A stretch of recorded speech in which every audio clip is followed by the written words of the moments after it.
नमस्कार, मैं हूं निवेदिता। कांग्रेस के साथ मिलकर महाराष्ट्र में सरकार चला रही शिवसेना का इस वक्त बीजेपी के साथ 36 का आंकड़ा है। लेकिन इसके बावजूद बात जब देश हित की आती है तो शिवसेना मोदी सरकार का साथ देने से भी पीछे नहीं हटती है। अब फ्रांस का ही मुद्दा ले लीजिए। जिस फ्रांस के खिलाफ दुनिया के तमाम मुस्लिम देश जहर उगल रहे हैं, भारत में भी कांग्रेस विधायक विरोध प्रदर्शन करवा रहे हैं। उसी फ्रांस का साथ देने का मोदी सरकार ने फैसला किया तो उद्धव ठाकरे के शिवसेना ने भी पीएम मोदी के इस कदम की जमकर तारीफ की। अपने मुखपत्र सामना में लेख के जरिए अक्सर अपने विचार रखने वाली शिवसेना ने इस बार फ्रांस के मुद्दे पर अपनी बात रखी है। सामना में लिखे लेख में शिवसेना ने कहा है कि फ्रांस में एक चिंगारी भड़क उठी है और ये दावानल अब दुनिया भर में फैलता हुआ दिख रहा है। फ्रांस में जो हुआ उसका संबंध एक बार फिर पैगंबर मोहम्मद के व्यंग्य चित्र से है।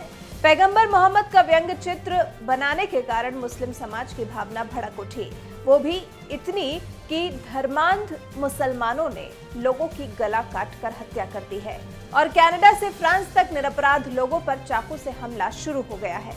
शिवसेना के मुखपत्र सामना में आगे लिखा गया है, मुंबई ठाणे के मुसलमानों ने भी फ्रांस के राष्ट्रपति मैक्रोन के खिलाफ प्रदर्शन किया। बीजेपी के शासन वाले भोपाल में मैक्रोन के खिलाफ हजारों मुसलमान एकत्रित हुए और उन्होंने घोषणाबाजी की। राष्ट्रपति मैक्रोन के विरोध में दुनिया भर में मुस्लिम समुदाय छाती पीट रहा है। हिंदुस्तान के संकट के समय फ्रांस हमेशा हमारे साथ खड़ा रहा है। संयुक्त राष्ट्र में जब जब आवश्यकता पड़ी तब तब फ्रांस ने हिंदुस्तान का समर्थन किया। पाकिस्तान, चीन जैसे दुश्मनों से मुकाबला करने के लिए फ्रांस ने हिंदुस्तान को रक्षा सामग्री उपलब्ध कराई। मिराज, राफेल जैसे युद्धक विमान फ्रांस से ही हिंदुस्तान को मिले हैं।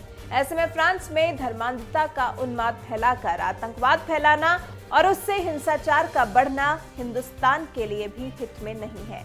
ऐसे समय में जब दुनिया के तमाम इस्लामिक देश फ्रांस के खिलाफ खड़े हो रहे हैं तो इस मुश्किल समय में भारत ने दोस्ती निभाते हुए फ्रांस का साथ देने का फैसला किया और मोदी सरकार के इस फैसले से विरोधी पार्टी शिवसेना भी बेहद खुश नजर आ रही है। शिवसेना ने अपनी खुशी सामना में लिखे लेख के जरिए बयां करते हुए कहा कि फ्रांस के राष्ट्रपति मैक्रोन ने आतंकवाद के खिलाफ जंग का ऐलान किया है और प्रधानमंत्री मोदी ने युद्ध में राष्ट्रपति मैक्रोन को समर्थन देने की घोषणा की है। ये उचित ही है। आतंकवाद के खिलाफ लड़ाई में हर किसी को समर्थन देना हमारा कर्तव्य ही है। आतंकवाद के भयंकर अंधेरे से हम आज भी सफर कर रहे हैं। धार्मिक उन्माद और उससे खड़े हुए आतंकवाद के कारण हिंदुस्तान को बड़ी कीमत चुकानी पड़ी है। मैक्रोन के समर्थन में इसीलिए खड़ा रहना जरूरी है। हिंदुस्तान की राजनीतिक पार्टियों और मुस्लिम समुदाय को फ्रांस के अंतर्गत विवाद में पड़ने की कोई वजह नहीं है।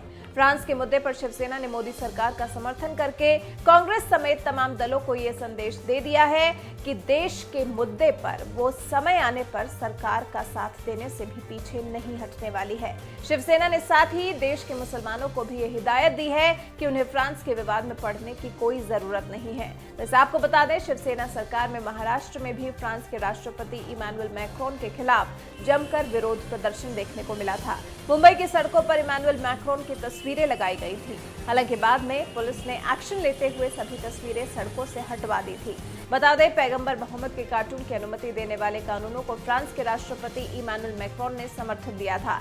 इसके बाद से ही फ्रांस और भारत समेत दुनिया के कई मुस्लिम बहुल देशों में राष्ट्रपति मैक्रोन के खिलाफ विरोध प्रदर्शन हो रहे हैं। प्रदर्शनकारियों ने फ्रांस मुर्दाबाद और फ्रांसीसी उत्पादों का बहिष्कार करो जैसे नारे लगाए। कई देशों में तो बहिष्कार शुरू भी हो गया है।